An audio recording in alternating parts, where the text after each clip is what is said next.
CV Alkotimber Irian diduga kangkangi kesepakatan dengan LMA Mimate Sorong Selatan Provinsi Papua Barat Daya. Itulah judul dari investigasi perjalanan Sapa Papua di Provinsi Papua Barat Daya pada edisi kali ini. CV Alkotimber Irian diduga melanggar kesepakatan dengan masyarakat adat di Kabupaten Sorong Selatan, Provinsi Papua Barat Daya. Kesepakatan yang ditandatangani bersama dengan sejumlah pihak, termasuk Kepala Dinas Kehutanan Provinsi Papua Barat kala itu di Hotel Waigo Place Kota Sorong hingga kini belum terwujud. Pada pertemuan yang digelar tepatnya pada Jumat 27 Mei 2022 menghasilkan 6 poin rumusan yang menjadi tuntutan masyarakat adat pemilik hak ulayat kepada manajemen PB PHH CV Alkotimber Irian Group. Salah satu rumusan yang disepakati adalah menaikkan harga jual kayu dari masyarakat adat kepada CV Alkotimber Irian dari sebelumnya 4.200.000 menjadi 4.500.000 per kubik. Poin kedua dalam kesepakatan yang juga ditandatangani oleh pihak perusahaan yang diwakili oleh Henok B. Setiawan, Sisyanto, dan Victor Asmurup itu menyepakati dana kompensasi sebesar 100.000 per meter kubik yang akan dikelola oleh Yayasan LMA Mimate Kabupaten Sorong Selatan. Saja arti dari Mimate adalah kami masyarakat wilayah pantai. Mimate artinya Aitra Mimate.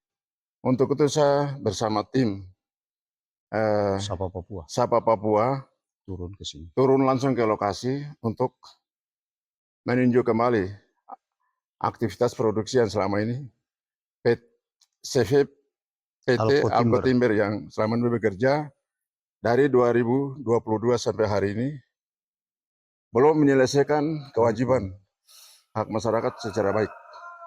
Untuk itu saya mengharapkan kepada pemerintah Sorong Selatan dalam hal ini Provinsi Papua Barat Daya juga, Dinas Teknis, Dinas Kehutanan Lingkungan Hidup untuk memperhatikan hal ini. Apalagi sekarang sudah masuk lagi pengusuran lokasi untuk proyek perkebunan kelapa sawit Di wilayah tanah di adat. wilayah adat lembaga masyarakat adat Mimate. Pemerintah segera memperhatikan hak masyarakat secara baik dengan investor-investor yang masuk melalui pemerintah. Untuk itu saya sangat mengharapkan supaya pemerintah teknis segera meninjau kembali dengan status izin-izin yang ada dengan perusahaan ini akan operasi di wilayah Mimate. Dan yang berikut, berdasarkan hasil rapat kemarin pada hari Jumat berkaitan di provinsi terkait hak-hak masyarakat harus diperhatikan oleh pemerintah. Untuk itu saya atas nama Ketua Lembaga Masyarakat Adat Mimate sekaligus sebagai tim deklarator Provinsi Papua Barat Daya.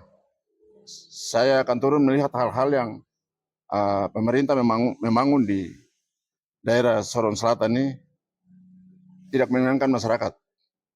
Untuk saya sangat mengharapkan supaya pemerintah segera mengklarifikasi ini dengan investor-investor yang ada dengan bekerjasama dengan pemerintah. Dan segera memperhatikan hak masyarakat harus diselesaikan secara baik, terutama keutuhan pembangunan untuk masyarakat. Itu yang perlu saya sampaikan. Terima kasih. Salam sejahtera untuk kita semua. Baik. Nah, sedangkan pada poin ketiga kesepakatan, masyarakat adat diberi ruang kelola dalam melakukan pemungutan hasil hutan untuk peningkatan kesejahteraan hidup masyarakat adat melalui skema perhutanan sosial dan izin lainnya dalam waktu yang tidak terlalu lama. Untuk poin selanjutnya terkait dengan perizinan pengelolaan hutan adat sesuai dengan wilayah adat masing-masing. Berikutnya, Dinas Kehutanan Provinsi Papua Barat akan memfasilitasi pendidikan dan pelatihan operator senso dan grader kepada masyarakat pemilik hak ulayat dan Biro Otonomi Khusus Sekretaris Daerah Provinsi Papua Barat kala itu siap mendukung dan mendorong percepatan peraturan daerah khusus atau Perdasus pengelolaan hutan adat. Namun, semua yang disepakati dan ditandatangani oleh Kepala Dinas Kehutanan Provinsi Papua Barat, Runaweri FH, dan Kepala Biro Otsut Setdat Papua Barat, Abner Singgir, sampai hari ini belum terrealisasi. Ketua LMA Mimate Yoel Saman kepada Jurnal Telegraf Jaringan Pikiran Rakyat Media Network menegaskan jika seluruh poin kesepakatan tidak pernah dijalankan oleh pihak perusahaan tersebut. Yoel juga mendesak pemerintah Kabupaten Sorong Selatan dan Provinsi Papua Barat Daya agar menindaklanjuti kembali hasil kesepakatan 3 tahun silam tersebut.